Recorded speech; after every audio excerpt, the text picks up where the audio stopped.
नमस्कार, मैं प्रिया। आज है 5 नवंबर। चले जानते हैं बिहार की 25 बड़ी खबरों को। स्नातक और इंजीनियरिंग पास के लिए 119 पदों के लिए निकाली गई रिक्तियां। भारत डायनामिक्स लिमिटेड ने डिप्लोमा, स्नातक और इंजीनियरिंग डिग्री धारक के लिए 119 अप्रेंटिस पदों पर ऑनलाइन आवेदन आमंत्रित किए हैं। इस भर्ती में नवंबर 2017, 18, 19 और 2020 में उत्तीर्ण हुए अभ्यर्थी ऑनलाइन आवेदन कर सकते हैं। आपको बता दें, यह भर्तियां 1 साल की अप्रेंटिसशिप ट्रेनिंग के लिए है। इच्छुक और योग्य उम्मीदवार भारत डायनामिक्स लिमिटेड की आधिकारिक वेबसाइट www.mhrDNATS.gov.in पर जाकर अपना रजिस्ट्रेशन करवा सकते हैं। ध्यान रहे, आवेदन की प्रक्रिया 2 नवंबर से शुरू हो चुकी है, जो कि 20 नवंबर तक जारी रहेगी। दिवाली छठ में सफर करने वाले यात्रियों के लिए रेलवे ने जारी की खुशखबरी। दिवाली और छठ के शुभ अवसर पर घर आने की इच्छा रखने वाले आम नागरिकों के लिए रेलवे ने झारखंड से बिहार जाने वाले यात्रियों की सुविधा के लिए पूर्व मध्य रेलवे द्वारा 9 जोड़ी ट्रेनों का परिचालन स्पेशल ट्रेन के रूप में करवाने का फैसला लिया है। जिसके बाद Dhanbad Patna Ganga Damodar express, Barkakana Patna Palamu express, Sirgauli Patna express, Hatia Islampur express, Hatia Purnia court Kosi express, Rajendra Nagar Durg express, Ranchi Patna Janshatabdi express, Patna Tata express और एक अन्य ट्रेन का परिचालन करवाया जाएगा। बिहार के वैशाली जिले के विशाल फोर्ट में आपको देखने को मिलेगा बहुत कुछ खास। विशाल किला भारत के बिहार राज्य में वैशाली में स्थित शानदार किलों में से एक है। राजा विशाल द्वारा निर्मित किला लगभग 1 किलोमीटर की परिधि के साथ एक विशाल टिले से घिरा हुआ है। स्मारक को लिच्छवियों की संसद के रूप में संबोधित किया जाता है, जहां लोग प्राचीन गणराज्य की चर्चा और विनियमन करते थे। इसके अलावा इसे पर्यटक के लिए एक संग्रहालय मिला है, जहां कोई भी इस जगह की विभिन्न सुंदर और ऐतिहासिक कलाकृतियों का पता लगा सकता है। एक अद्भुत वास्तुशिल्प चमत्कार बिहार के विशाल किला सभी के लिए स्मारक के रूप में देखने लायक है। बीएड धारक शिक्षकों के लिए हाईकोर्ट ने लिया बड़ा फैसला। पटना हाईकोर्ट ने बीएड धारक शिक्षकों के पक्ष में बीते दिन एक महत्वपूर्ण फैसला लिया है, जिसके तहत प्राइमरी स्कूल में बड़े पैमाने पर शिक्षकों की बहाली को ध्यान में रखते हुए सुनाए गए फैसले में जस्टिस एसके उपाध्याय ने राज्य सरकार को निर्देश दिया है कि डीएलएड और बीएड डिग्री धारकों को एक समान मानते हुए एक ही मेरिट लिस्ट बनाई जाए और इसी के आधार पर शिक्षकों की नियुक्ति की जाए। जिसके परिणाम स्वरूप अब हाईकोर्ट ने राज्य सरकार के इस निर्णय को अस्वीकार करते हुए बीएड धारकों को भी शामिल कर एक ही मेरिट लिस्ट बनाकर बहाली करने का निर्देश दिया है।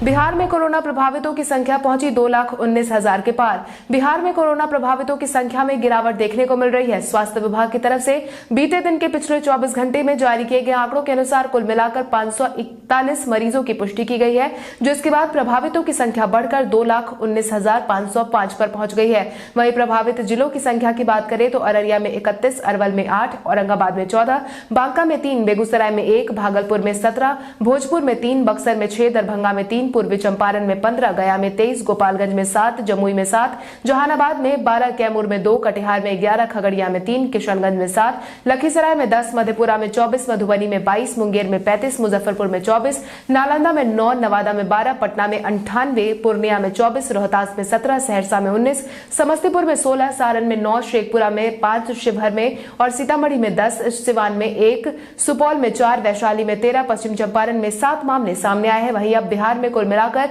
7,541 सक्रिय मामले बचे हैं। आज शाम थम जाएंगे सभी तरह के चुनाव प्रचार। बिहार विधानसभा चुनाव अब अपने आखिरी पड़ाव की तरफ बढ़ गया है। इसी क्रम में 2 चरणों के सफलतापूर्वक मतदान के बाद तीसरे चरण के मतदान की तैयारी जारी है। हालांकि सभी पार्टियों की तरफ से जारी जनसभाओं और प्रचार प्रसार पर आज रोक लगने वाली है, जिसके तहत आज शाम को प्रचार प्रसार रोक दिए जाएंगे। वहीं तीसरे चरण का मतदान 7 नवंबर को करवाया जाएगा। इसके साथ ही 10 नवंबर को मतगणना होगी। आपको बता दें, कुल मिलाकर 78 सीटों के लिए मतदान करवाए जाएंगे। पार्टी विरोधी काम करते पाए गए 33 नेताओं को नीतीश कुमार ने दिखाया बाहर का रास्ता। पार्टी नेताओं की मनमानी जदयू एकदम बर्दाश्त नहीं करने वाली है, जिसका संकेत जदयू हर बार देते आई है। वहीं पार्टी विरोधी गतिविधियों में लिप्त 33 नेताओं के खिलाफ सख्ती दिखाने के बाद मुख्यमंत्री नीतीश कुमार ने अपनी सख्ती का प्रमाण पेश कर दिया है। आला कमान को जैसे ही इन नेताओं के पार्टी विरोधी गतिविधियों का पता चला, वैसे ही इन नेताओं को बाहर का रास्ता भी दिखा दिया गया। साथ ही 6 साल के लिए पार्टी से निष्कासित भी कर दिया गया है, जिसकी पूरी जानकारी जदयू के प्रदेश महासचिव अनिल कुमार ने दे दी है। आज बिहारी पहचान में हम बात करेंगे कावेरी झा की। कावेरी झा का जन्म बिहार में हुआ था। कावेरी झा एक भारतीय मॉडल, फिल्म अभिनेत्री और एयर होस्टेस है जो हिंदी और तेलुगु भाषा की फिल्मों में काम करती हैं। वो साल 2005 में मिस इंडिया प्रतियोगिता में सुश्री व्यक्तित्व पुरस्कार जीतने के लिए चली गई थी। पुरस्कार जीतने के बाद उन्होंने मॉडलिंग शुरू की और कुछ संगीत वीडियो में भी दिखाई दी थी। उन्होंने साजिद खान के साथ एक टीवी शो की भी मेजबानी की। प्रियदर्शन के भूल भुलैया में एक छोटी सी भूमिका में दिखाई देने के बाद उन्होंने पर्दे पर शाइनी आहूजा की पत्नी की भूमिका निभाई। इसके साथ ही हाईजैक में अपनी हिंदी फिल्म की शुरुआत उन्होंने की थी। भारत के इतिहास में आज की तारीख कई कारणों से है दर्ज। भारत के इतिहास में आज की तारीख का अपना ही एक खास महत्व है। आज ही के दिन 1961 में भारत के प्रथम प्रधानमंत्री जवाहरलाल नेहरू ने न्यूयॉर्क की यात्रा की थी। 2001 में भारत तथा रूस ने अफगान सरकार में तालिबान की भागीदारी नामंजूर की थी। 1870 में महान स्वतंत्रता सेनानी चित्तरंजन दास का जन्म हुआ था। 1917 में हरियाणा के भूतपूर्व मुख्यमंत्री तथा स्वतंत्रता सेनानी बनारसी दास गुप्ता का जन्म हुआ था। 1988 में भारतीय क्रिकेट टीम के मौजूदा कप्तान विराट कोहली का जन्म हुआ था। 2011 में भारत रत्न से सम्मानित मशहूर संगीतकार भूपेन हजारिका ने दुनिया को अलविदा कह दिया था। राहुल गांधी ने प्रधानमंत्री मोदी और मुख्यमंत्री नीतीश कुमार के बात पर नहीं बने रहने की कही बात। तीसरे और आखिरी चरण के चुनावी सभा का आयोजन एक के बाद एक करवाया जा रहा है। इसी क्रम में बीते दिन कांग्रेस के पूर्व अध्यक्ष राहुल गांधी भी जनसभा का संबोधन करने मैदान में उतरे थे। वहीं उन्होंने चुनावी सभा की शुरुआत बिहारीगंज से की थी, जहां उन्होंने सभा को संबोधित करते हुए प्रधानमंत्री नरेंद्र मोदी और नीतीश कुमार पर निशाना साधा, जिसके तहत उन्होंने कहा कि 6 साल पहले प्रधानमंत्री मोदी ने कहा था कि यहाँ के युवाओं को रोजगार देंगे, लेकिन दिया नहीं। मुख्यमंत्री ने भी कहा था कि वो रोजगार मगर वो भी पलट गए। मगर झूठ का जीवन ज्यादा समय तक नहीं होता है। मुख्यमंत्री नीतीश कुमार ने की एक के बाद एक कई रैलियां। मुख्यमंत्री नीतीश कुमार तीसरे और आखिरी चरण के तहत एक के बाद एक जनसभाओं का संबोधन करते नजर आए, जहां उन्होंने सभी लोगों से एनडीए के पक्ष में वोट करने की अपील की ही साथ ही उन्होंने विपक्ष पर भी जमकर निशाना साधा, जिसके तहत उन्होंने कहा कि पहले तो लालटेन जला करता था, अब तो हर घर में बिजली पहुंचाने का काम किया है हमने। इसके साथ ही उन्होंने मदरसा के शिक्षकों का भी मुद्दा उठाया है, जिसमें उन्होंने साफ कहा है कि मदरसा के शिक्षकों को अपमानित किया गया, मगर हमने आपको सम्मान दिया। उन्होंने कहा कि हमने अल्पसंख्यक के लिए बहुत काम किया है। पूर्व मुख्यमंत्री सतीश प्रसाद को राजकीय सम्मान के साथ दी गई अंतिम विदाई। 5 दिनों के लिए मुख्यमंत्री पद पर रहे सतीश कुमार ने कुछ दिनों पहले दुनिया को अलविदा कह दिया था। वहीं पूर्व सीएम सतीश प्रसाद का बीते दिन अंतिम संस्कार उनके पैतृक गांव में करवाया गया। मिली जानकारी के अनुसार सतीश प्रसाद का अंतिम संस्कार राजकीय सम्मान के साथ करवाया गया। यह अंतिम संस्कार पैतृक गांव खगड़िया के सतीश नगर में करवाया गया। आपको यह भी बता दें कि पूर्व मुख्यमंत्री सतीश प्रसाद के गुजर जाने के बाद मुख्यमंत्री नीतीश कुमार समेत कई नेताओं ने अपनी शोक संवेदना व्यक्त की थी। बिहार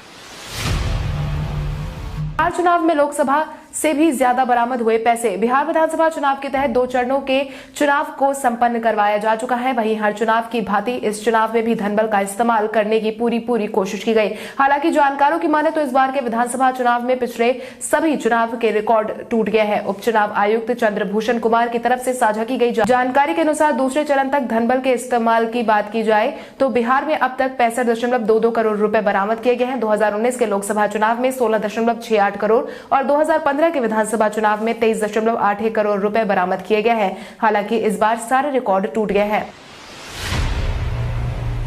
अर्नब गोस्वामी के पकड़े जाने पर गुप्तेश्वर पांडे ने दिया बयान। बीते दिन मुंबई पुलिस ने सालों पहले के एक मामले में अर्नब गोस्वामी को हिरासत में ले लिया है। वहीं अब बिहार में भी अर्नब गोस्वामी को पकड़े जाने पर लोगों की नाराजगी साफ तौर पर देखने को मिल रही है। जहां एक तरफ भाजपा नेताओं ने कांग्रेस कार्यालय के सामने जाकर विरोध किया था, तो वहीं दूसरी तरफ बिहार के पूर्व डीजीपी गुप्तेश्वर पांडे ने भी इस पूरे मामले में अपनी प्रतिक्रिया दी है, जिसके तहत उन्होंने कहा कि वाद विवाद, सहमति और असहमति, निंदा, यह सब अपने जगह पर है। आलोचना करने का हक लोकतंत्र में ही है। अर्नब गोस्वामी हो या कोई भी व्यक्ति लोकतंत्र और इसके संविधान से ऊपर नहीं हो सकता। जिस तरह से कार्रवाई की गई है इसकी भर्त्सना करता हूं।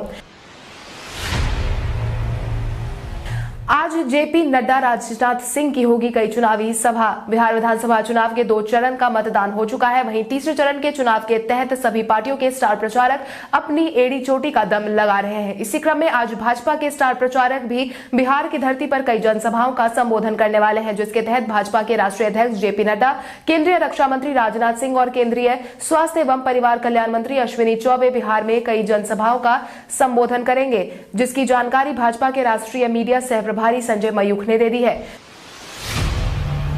तेजस्वी ने अपनी जनसभा में एआईएमआईएम प्रमुख पर साधा निशाना। तीसरे और आखिरी चरण के लिए तेजस्वी यादव ने बीते दिन कई जनसभाओं का संबोधन किया। इसी क्रम में वो बीते दिन किशनगंज के बहादुरगंज विधानसभा क्षेत्र में महागठबंधन प्रत्याशी तौसीफ आलम के पक्ष में वोट मांगने पहुंचे थे, जहां उन्होंने महागठबंधन को ही वोट देने की मांग की। इसके साथ ही उन्होंने एआईएमआईएम प्रमुख पर भी जमकर निशाना साधा, जिसके तहत उन्होंने कहा कि हैदराबाद में शाहीन बाग जैसा आंदोलन क्यों नहीं हुआ, उस वक्त ओवैसी कहां थे। इसके साथ ही उन्होंने अपने दूसरे जनसभा में कहा कि इस बार बिहार की जनता में मन बना लिया है। इसके साथ ही मुख्यमंत्री नीतीश कुमार की कुर्सी जाना तय है। वहीं इस दौरान उन्होंने क्षेत्र में शिक्षा व्यवस्था को दुरुस्त करने का दावा भी किया। पूर्णिया में पप्पू यादव ने खुद ही बिहार की सत्ता संभालने की कही बात। बिहार विधानसभा चुनाव के तीसरे चरण के लिए राजनीतिक दलों ने अपनी पूरी तैयारी कर ली है। इसी क्रम में पूर्णिया के रानीपत्रा में जाप के संरक्षक पप्पू यादव ने एसडीपीआई गठबंधन के उम्मीदवार विजय उड़ाव के लिए जनसभा का संबोधन किया। पप्पू यादव ने इस दौरान अपने गठबंधन के प्रत्याशी के लिए जमकर वोट मांगा। साथ ही पप्पू यादव ने विरोधियों पर तंज कसते हुए कहा कि सीमांचल की जनता मोदी, नीतीश, लालू या ओवैसी किसी को नहीं जानती। आप सभी सीमांचल के बेटे पप्पू यादव को बिहार की सत्ता संभालने का एक बार मौका दीजिए। अश्विनी कुमार चौबे ने विपक्षियों पर जमकर साधा निशाना। भारत माता की जय पर अब राजनीति शुरू हो गई है, जिसके तहत सत्तारूढ़ पार्टी बार बार भारत माता की जय बोलने पर विपक्ष के गरमाने की बात कह रहे हैं। इसी क्रम में अब केंद्रीय स्वास्थ्य मंत्री अश्विनी चौबे ने विपक्ष के बयानबाजी पर जवाब दिया है, जिसके तहत उन्होंने कहा कि भारत माता की जय का नारा भारत में नहीं तो क्या पाकिस्तान में लगेगा? क्या भारत में पाकिस्तान जिंदाबाद के नारे लगाए जाएंगे? तब विपक्ष को खुशी मिलेगी। उन्होंने आगे यह भी कहा कि भाजपा का क्या मुद्दा होगा, ये भाजपा को खुद तय करने की छूट है या अभी भी विपक्ष ही यह तय करेगा। चिराग पासवान ने मुख्यमंत्री नीतीश कुमार की कुर्सी बचाने की कही बात। बिहार में 2 चरणों के चुनाव को लेकर सफलतापूर्वक मतदान करवा लिया गया है। वहीं तीसरे चरण के लिए प्रचार प्रसार जारी है। वहीं बयानबाजियों का सिलसिला भी जारी है।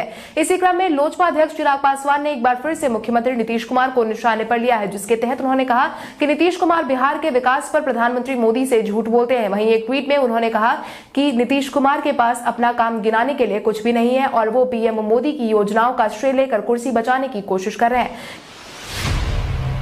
कटिहार में गरजे योगी। बिहार विधानसभा चुनाव के दूसरे चरण के सफलतापूर्वक मतदान करवाए जाने के बाद अब तीसरे चरण के प्रचार प्रसार जोर शोर से देखने को मिल रहे हैं। इसी क्रम में उत्तर प्रदेश के मुख्यमंत्री योगी आदित्यनाथ भी चुनावी मैदान में उतरे, जहां उन्होंने बीते दिन जनसभा को संबोधित करते हुए बिहार में घुसपैठ की समस्या को लेकर कहा कि कटिहार घुसपैठ की समस्या से त्रस्त है। उन्होंने कहा कि बिहार में अगर एनडीए की सरकार बनी तो सबसे पहले घुसपैठियों को बाहर का रास्ता दिखाया जाएगा। इसके साथ ही उन्होंने कांग्रेस और राजद को लेकर कहा कि उन्हें केवल अपने परिवार वालों की ही चिंता है। बैंक ऑफ बड़ौदा ने बढ़ाया चार्ज लिया वापस। बैंक ऑफ बड़ौदा ने कुछ समय पहले ही अपना बयान जारी करते हुए 1 नवंबर से लागू किए गए बदलाव को वापस ले लिया है। इस संबंध में बैंक प्रबंधन ने अपना परिपत्र जारी कर दिया है। साथ ही अतिरिक्त ट्रांजैक्शन पर लगाए जा रहे चार्ज को तत्कालिक प्रभाव से वापस ले लिया है। बैंक ने अपना बयान जारी करते हुए यह साफ कहा है कि मौजूदा कोविड हालात को देखते हुए यह फैसला लिया गया है। आपको बता दें, बैंक ने अपनी तरफ से बयान जारी करते हुए पिछले महीने ही चार्ज लगाए जाने की बात कही थी।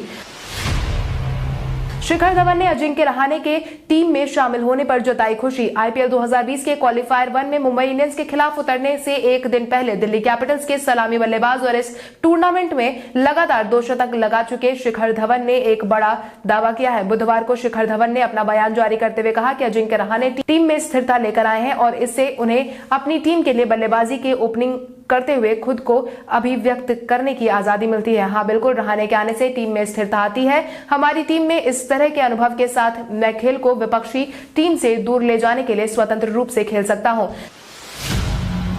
लक्ष्मी के नए गाने बम भोले पर जबरदस्त डांस करते दिखे अक्षय कुमार। फिल्म लक्ष्मी का नया गाना बम भोले रिलीज किया जा चुका है। इसके साथ ही यह गाना चर्चा का विषय बन गया है। सोशल मीडिया पर इस गाने के रिलीज होने के बाद ही बम भोले ट्रेंड करने लगा है। हर कोई अक्षय कुमार के डांस लुक और गाने में उनका हाव भाव की तारीफ करते नजर आ रहे हैं। गाने का सेट काफी भव्य देखा गया है। अक्षय के गाने में जिस जोश के साथ डांस किया है वो काफी ज्यादा सुर्खियां बटोर रहा है। उनके इस अनोखे अंदाज से लोग काफी ज्यादा प्रभावित हुए हैं। हालांकि इस गाने के रिलीज के पहले ही दिन गाने ने 1 मिलियन रिकॉर्ड को पार कर लिया था। अब किसी से भी आसानी से आप छुपा सकते हैं अपना व्हाट्सएप स्टेटस। व्हाट्सएप यूजर अब अपने स्टेटस को आसानी से छुपा सकते हैं। अक्सर ऐसा होता है कि आप अपने स्टेटस को हर किसी के साथ शेयर नहीं करना चाहते हैं, हालांकि अब आप आसानी से अपना स्टेटस छुपा सकते हैं, जिसके लिए बस आपको कुछ आसान स्टेप्स को फॉलो करना होगा। जिसके लिए सबसे पहले आप व्हाट्सएप ओपन कर स्टेटस में जाए, टॉप राइट कॉर्नर यानी दाहिने पर सबसे ऊपर दिए गए 3 डॉट्स पर क्लिक करें। यहाँ स्टेटस प्राइवेसी ऑप्शन दिखेगा, उस पर क्लिक करें। यहाँ आपके व्हाट्सएप स्टेटस को कौन देख सकता है उसके 3 ऑप्शंस दिए जाएंगे। ये ऑप्शन माई कॉन्टैक्ट्स, एक्सेप्ट और ओनली शेयर विद है। इन तीनों में से किसी भी विकल्प को चुनकर आप अपने मनचाहे कॉन्टैक्ट्स तक अपने स्टेटस को सीमित रख सकते हैं। अब आइए जानते हैं सराफा बाजार और पेट्रोल डीजल के क्या थे भाव। अगर हम सराफा बाजार की बात करें तो सोने का भाव 4 नवंबर को 22 कैरेट के लिए प्रति 10 ग्राम 49,900 रुपए था। वहीं 24 कैरेट के लिए प्रति 10 ग्राम 50,900 रुपए था। अगर हम चांदी की बात करें तो चांदी का भाव प्रति किलो 61,200 रुपए था। इसके अलावा राजधानी पटना में पेट्रोल की कीमत 83.82 रुपए प्रति लीटर थी। वहीं डीजल 76.19 रुपए प्रति लीटर था। कल हमारे द्वारा पूछे गए सवाल का जवाब आप में से बहुत सारे यूजर ने हमें कमेंट करके दिया था, उसके लिए आपका बहुत बहुत धन्यवाद। आप में से जिन यूजर का कमेंट हमें अच्छा लगा है उनके नाम है सूरज सिंह, गौतम कुमार, यमुना प्रसाद चौहान, विनय कुमार, विक्रम राज, रविंद्र पासवान, प्रकाश कुमार, सुमन मिश्रा, सोनू कुमार, एनके मुन्ना ऑफिशियल, जोया जमाल, नीतीश कुमार, शैलेश कुमार, नीरज कुमार, शंकर विशाल, कार्तिक यादव, प्रहलाद कुमार। इसके अलावा हमारी टीम को और भी लोगों के जवाब अच्छे लगे हैं, मगर समय के अभाव के कारण हम उनका नाम नहीं ले पाए, लेकिन आप हमारे सवालों का जवाब देते रहे। हम कल आपका नाम लेने की पूरी कोशिश करेंगे। तो चलिए बढ़ते आज के सवाल की ओर। आज का सवाल कुछ इस प्रकार है। आज मुंबई इंडियंस और दिल्ली कैपिटल्स के बीच में होने वाले प्लेऑफ मुकाबले में आपके अनुसार किस टीम का पलड़ा ज्यादा भारी है? अपने जवाब हमें कमेंट करके जरूर बताएं। इसके साथ ही आज के लिए बस इतना ही। अगर आप ये वीडियो हमारा यूट्यूब पर देख रहे हैं तो हमारे चैनल को सब्सक्राइब करें और बेल आइकन दबाना ना भूलें। और अगर आप ये वीडियो हमारा फेसबुक पर देख रहे हैं तो इस वीडियो को लाइक करें और ज्यादा से ज्यादा शेयर करें। धन्यवाद।